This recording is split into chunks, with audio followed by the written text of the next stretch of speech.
विभिन्न प्रकार के गतियों के बारे पढ़ने के बाद आज हम लोग बात करेंगे कि दूरी और विस्थापन क्या होता है। तो दूरी और विस्थापन का परिभाषा बहुत ही छोटा होता है, लेकिन अगर मैं आपको केवल परिभाषा बता दूं तो इससे आपका फिजिक्स का कॉन्सेप्ट क्लियर नहीं होगा। तो इसलिए हम लोग एग्जाम्पल के साथ समझने का कोशिश करेंगे कि दूरी और विस्थापन होता क्या चीज़ है, और इसके लिए हम लोगों को कुछ फिगर का सहायता लेना पड़ेगा। जैसे कि यहाँ पर आप देख सकते हैं, यहाँ पर एक पहाड़ है और पहाड़ से देखिए इस तरह से नदी निकला हुआ है। अब एक बच्चा जो है उसका स्कूल बिंदु ए पर है और उसका घर जो है वो बिंदु बी पर है। अब नदी पार करने के लिए डायरेक्टली कोई रास्ता नहीं है, तो इसलिए बच्चा को अगर घर जाना पड़ता है या तो घर से स्कूल आना पड़ता है, तो वह कुछ इस तरह से पहाड़ के किनारे किनारे घूमते हुए वो अपना घर जाता है। अब अगर बच्चा अपना दोस्त को अपना घर के बारे में बताना चाहता है, तो वह क्या कहेगा कि मेरा घर बहुत दूर है कि मेरा घर बहुत नज़दीक है। क्योंकि अगर वह कहता है कि मेरा घर बहुत दूर है, तो वैसा स्थिति में उसे उसका घर अपना स्कूल से कैसे दिखाई दे रहा है। अब अगर बच्चा कहता है कि मेरा घर बहुत नज़दीक है, तो ऐसा स्थिति में उसे स्कूल से घर जाने में बहुत ज़्यादा समय क्यों लग रहा है। ऐसा स्थिति के कारण ही हम लोगों के मन में विचार आया कि घूम करके जाने वाला जो दूरी है वो अलग तरह का दूरी है और सीधा वाला जो दूरी है वो अलग तरह का है। तो हम लोगों ने जो सीधे सीधा जो दूरी आ रहा है उसको नाम रख दिए विस्थापन, और घूम करके जो जाते हैं उसका नाम रख दिए दूरी।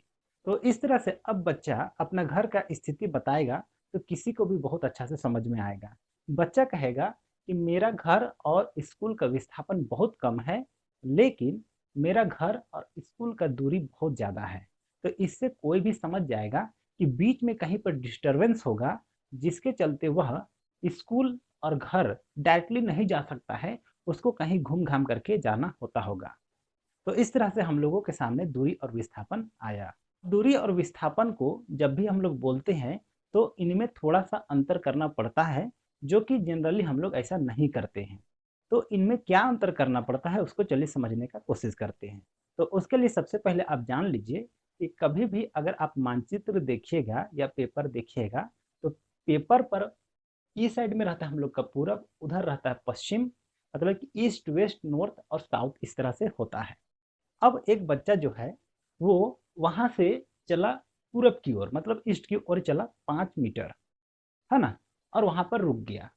अब अगर हम कहेंगे कि बच्चा ने कितना दूरी तय किया, तो हम लोगों को कहना पड़ेगा 5 मीटर। अब इसी स्थिति पर अगर हम कहें कि बच्चा ने कितना विस्थापन तय किया, तो हम लोग को कहना पड़ेगा कि बच्चा ने 5 मीटर पूरब की ओर विस्थापन किया। तो इसमें आप लोग को ध्यान देना पड़ेगा कि क्या बोले, 5 मीटर और किधर, तो पूरब की ओर। तो इसमें क्या हुआ, परिमाण भी डाले और दिशा भी डाले। तो इस तरह से हम लोग को विस्थापन में अंतर करना पड़ता है। तो आप लोग को समझ में आ गया होगा कि दूरी में केवल हम लोग का परिमाण होता है, दिशा नहीं होता है। जबकि विस्थापन में हम लोग को क्या करना पड़ेगा, तो परिमाण और दिशा दोनों बताना पड़ेगा। लेकिन हम लोग विस्थापन के स्थिति में भी सामान्यतः दिशा नहीं बताते हैं, जो कि 100% करेक्ट नहीं है। अगर 100% करेक्ट बोला जाए तो हम लोग को परिमाण और दिशा दोनों बताना पड़ेगा, जैसा कि अभी मैंने आप लोगों को इस फिगर पर बताया था। अब चलिए देख लेते हैं कि इनका परिभाषा आपको किस तरह से लिखना है। दूरी या तो डिस्टेंस का परिभाषा कुछ इस तरह से होता है कि किसी वस्तु द्वारा चली गई पथ की कुल लंबाई को दूरी कहा जाता है।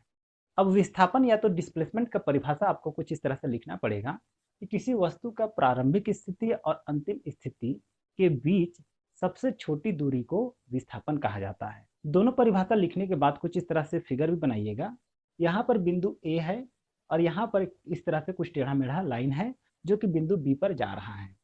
अगर व्यक्ति जो है वो इस टेढ़ा मेढ़ा लाइन से होते हुए बिंदु बी पर जाता है, तो ऐसा स्थिति पर ये जो टेढ़ा मेढ़ा रास्ता में जो चला है वही रास्ता का कुल लंबाई दूरी कहलाएगा। तो इसलिए वहां पर तीर का चिन्ह दीजिएगा और लिख दीजिएगा दूरी। अब इनके बीच का सबसे छोटा दूरी कौन होगा, तो ये वाला। तो इसलिए ये क्या हो जाएगा, मेरा विस्थापन हो जाएगा। इस तरह से दूरी और विस्थापन का परिभाषा हम लोग का हो गया। अब हम लोग देखेंगे कि दूरी और विस्थापन में अंतर क्या होता है। तो इसके लिए आप एक साइड लिखिएगा दूरी और एक साइड लिखिएगा विस्थापन और बीच में लाइन खींच दीजिएगा। और सबसे पहले इनका परिभाषा ही लिख दीजिएगा। ये किसी वस्तु द्वारा चली गई पथ की कुल लंबाई को दूरी कहा जाता है। और इधर लिखिएगा कि किसी वस्तु का प्रारंभिक स्थिति और अंतिम स्थिति के बीच का सबसे छोटी दूरी विस्थापन कहलाता है। तो दोनों का परिभाषा लिखने के बाद अब दूसरा पॉइंट पे लिखिएगा दूरी साइड पर कि दूरी एक अदिश राशि है। कैसे अदिश राशि है उसको मैंने अभी आप लोग को बताया था। जैसे कि बच्चा 5 मीटर पूरब की ओर गया तो हम लोग कहते हैं कि बच्चा ने 5 मीटर दूरी तय किया, तो इसलिए दूरी एक अदिश राशि है। जबकि विस्थापन साइड में क्या लिखाएगा कि विस्थापन एक सदिश राशि है। ऐसा इसलिए क्योंकि वही एग्जाम्पल पर मैंने आपको बताया था कि जब बच्चा बिंदु ए से 5 मीटर पूरब की ओर गया था तो हम लोग को विस्थापन की स्थिति में कहना पड़ता था कि बच्चा ने 5 मीटर पूरब की ओर गया, मतलब परिमाण और दिशा दोनों कहना पड़ता था। इसलिए हम लोग को मालूम है कि विस्थापन एक क्या है, सदिश राशि है। तो विस्थापन एक सदिश राशि है, ये हम लोग का हो गया।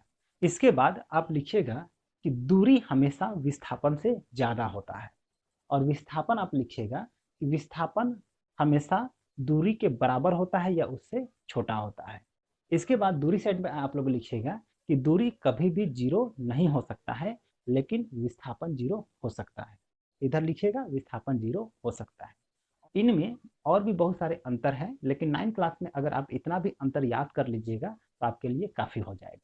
तो दूरी और विस्थापन में क्या अंतर है ये भी कंप्लीट हो गया।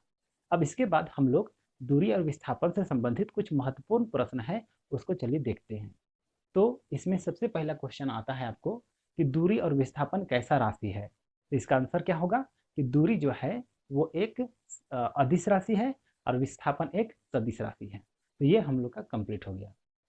अब दूसरा बहुत ही ज़्यादा इंपॉर्टेंट क्वेश्चन आप लोग से पूछा जाता है कि एक ऐसा एग्जाम्पल बताइए जिसमें वस्तु का दूरी जीरो नहीं हो लेकिन विस्थापन जीरो होता है।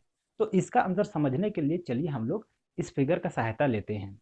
तो इसमें अगर कोई व्यक्ति जो है वो बिंदु ए से चलना शुरू किया, बी तक गया, बी के बाद वो सी तक गया, तो इसमें अगर हम पूछे कि दूरी कितना हुआ तो आपको क्या करना पड़ेगा, ए बी और बी सी का लंबाई को माप करके जोड़ देना पड़ेगा तो दूरी निकल जाएगा।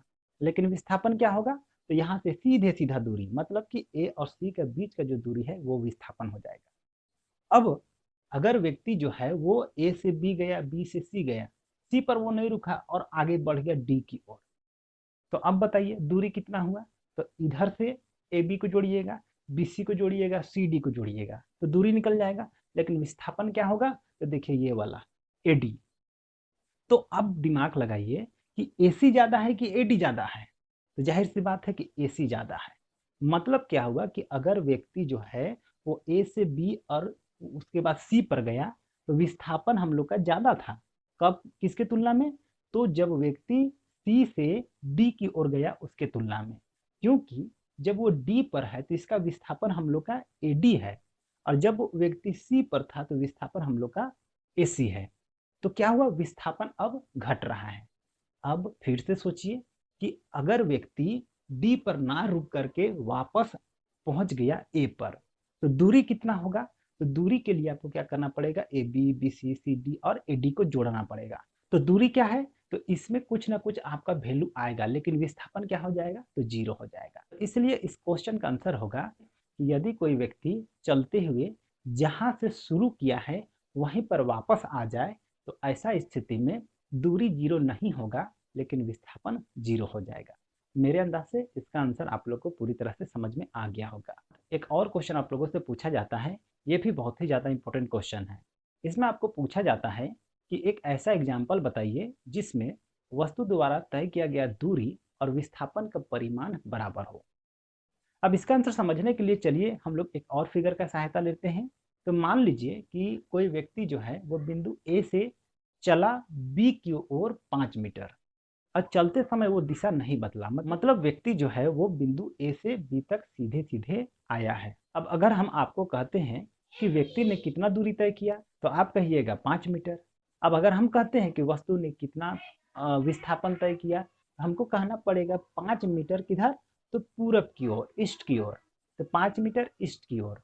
लेकिन हम लोग को क्वेश्चन में बोला गया है क्या कि इनका परिमाण, परिमाण मतलब क्या, अंक वाला वैल्यू, दिशा को छोड़ देना है। तो दूरी का स्थिति में भी हम लोग कह रहे हैं कि वस्तु जो है वो 5 मीटर चला और विस्थापन के भी स्थिति में भी बोल रहे हैं क्या कि वस्तु जो है वो 5 मीटर चला।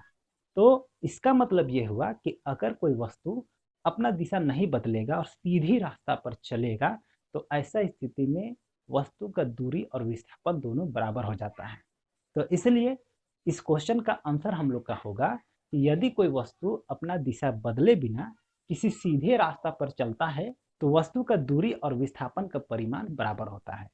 तो मेरे अंदाज से अब आप लोग को दूरी और विस्थापन क्या होता है ये पूरी तरह से समझ में आ गया होगा। साथ ही साथ इनसे किस तरह का क्वेश्चन पूछा जाता है और उसका आंसर क्या होता है ये भी आप लोग को समझ में आ गया होगा। तो आज के लिए इस वीडियो पर इतना ही।